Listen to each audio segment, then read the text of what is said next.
Hello everyone, Father Scott Vanderveer here with just a very simple Christmas practice to make the season mean even more for you and for your family.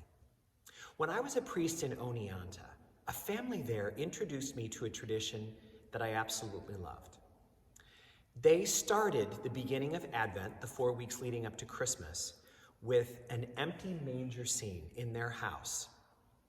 The spot for the child Jesus was left empty, and there was in the kitchen a bag of hay and straw. And everyone in the family was encouraged to do as many good and beautiful and kind things for others during those 4 weeks as they could.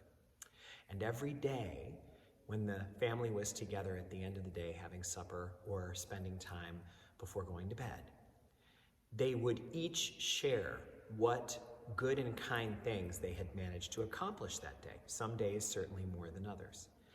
And everyone got to take one piece of straw from that bag and place it in the spot where the child Jesus would lay.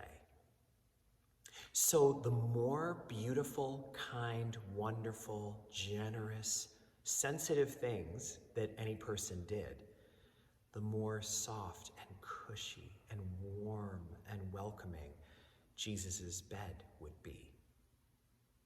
It was such a beautiful way to explain to kids and to reinforce for adults that Jesus came into a very unideal, poor situation. His parents were essentially temporarily homeless. They had nowhere to go for this birth.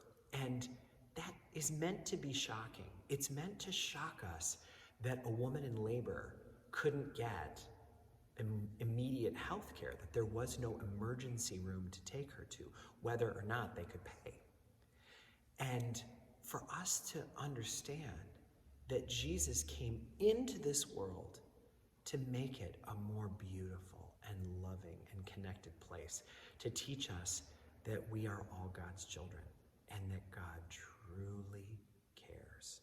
God cares so much about each one of us, which is why we were made in God's own image and likeness.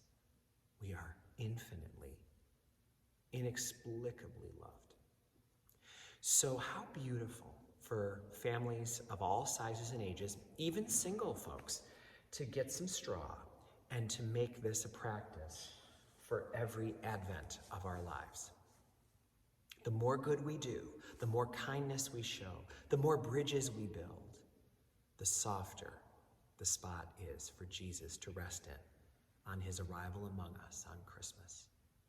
May this Christmas be one that is filled with joy and resilience for you.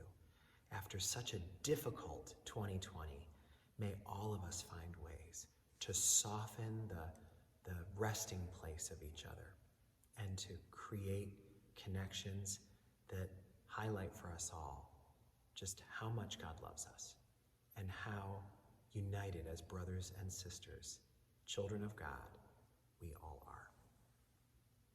God bless you, and Merry Christmas.